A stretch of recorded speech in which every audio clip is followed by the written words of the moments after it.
Hey guys, welcome back to my channel. Today's video is going to be a little different. It's not going to be solely, or it's not going to be at all on fashion. It is going to be more on how to grow a fashion Instagram page. That is what I have. And I know that a lot of the times we don't know what to do. The Instagram algorithm is always changing.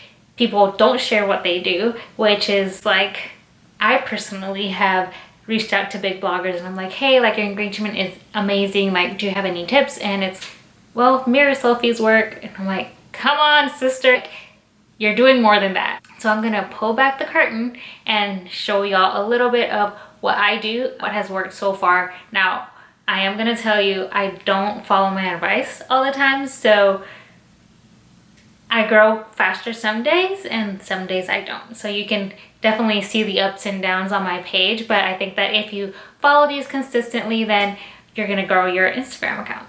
All right, let's get started. If you see me looking at my phone, it's because I wanted to make sure, I have notes. I wanted to make sure that I did not leave anything out that was important for y'all to know. Okay, first tip, and I can't believe I'm saying this because whenever I ask people and this is the only tip that they give, it like drives me crazy. But I am going to give you more tips. So it's going to be worth it. It's going to make sense. Anyway, the first one is to be consistent on posting and also to have good content.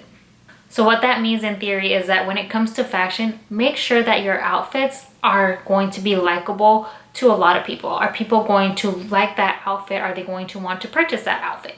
And consistently is that you have to post every single day, at least one post. I recently went to Positano on vacation and our Wi-Fi reception at the hotel was horrible. So I was like trying to post and then it would post like at 2 in the morning in the US and it was like not worth it at all. So I decided to just take the week off and not post at all.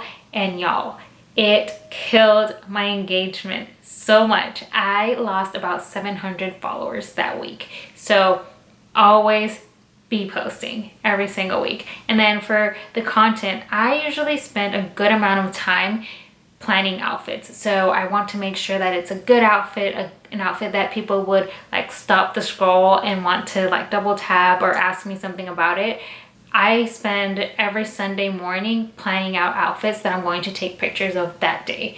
And kind of going along with that tip, if you find that you have a picture that did really well, try to recreate it. Try to recreate that outfit, try to recreate that background, try to recreate the caption so that you can see if it works once, it has a pretty big chance of working again. So sometimes on my feed, I find an outfit that did really well and I try to recreate the outfit. I try to keep an eye out if it's restocked to repost that picture, and it's so surprising, but the picture does well over and over and over again. I have some joggers that did really well once and I posted those like 5 times and they do really well. So find what works and do it over and over again. Next tip is to make sure your posts make people stop scrolling. You want people to spend time on your feed. That's what Instagram likes. People on the app, people on your feed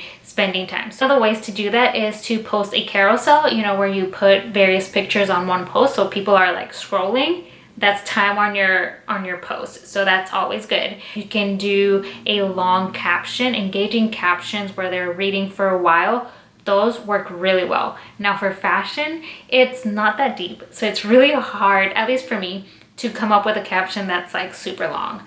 But you can, I think I've heard it, sorry about that. I think I've heard people say like you want to entertain, motivate, or educate. So things that I saw that worked for me is Instagram tips. So I would list out things to do like I'm doing right now. Those worked really well. They have some of the highest engagement.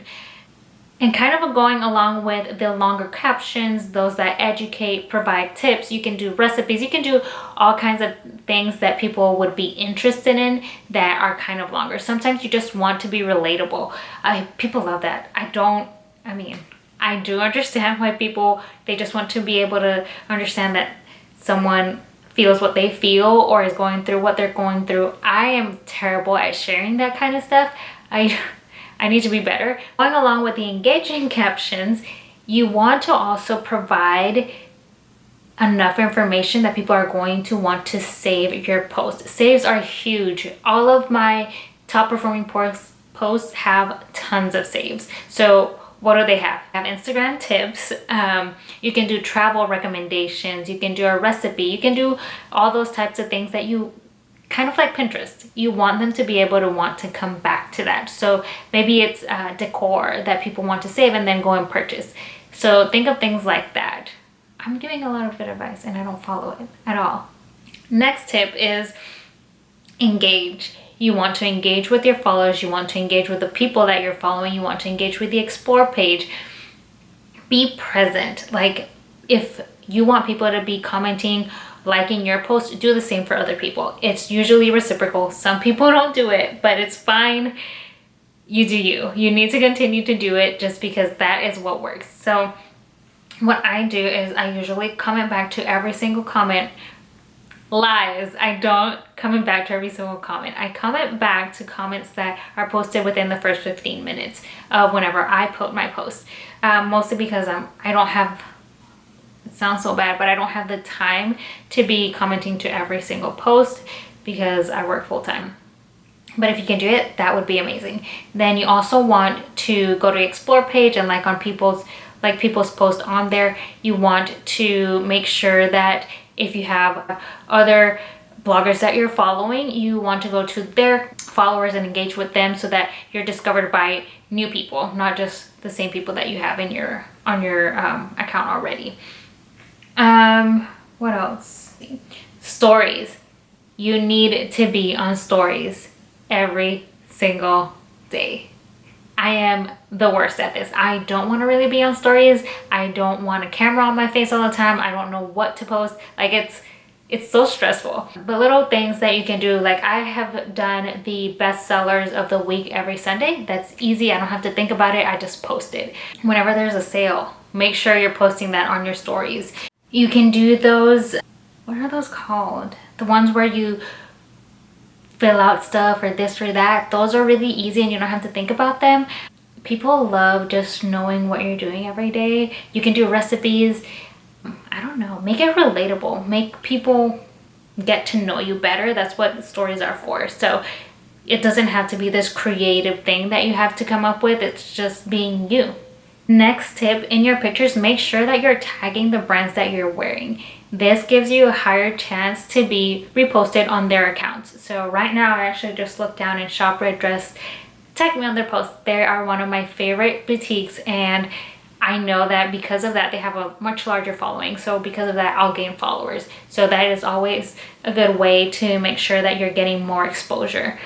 Okay, last but not least is hashtags. And I wanted to leave this one last because I don't know how well they work. I don't know if they work at all, honestly. There's one week where I did not post or use any hashtags and my engagement went up. And then there are weeks where I use them and my engagement is really good. So for me, they're really a toss-up, but I recently heard about the Starbucks strategy, so I wanted to share it with y'all.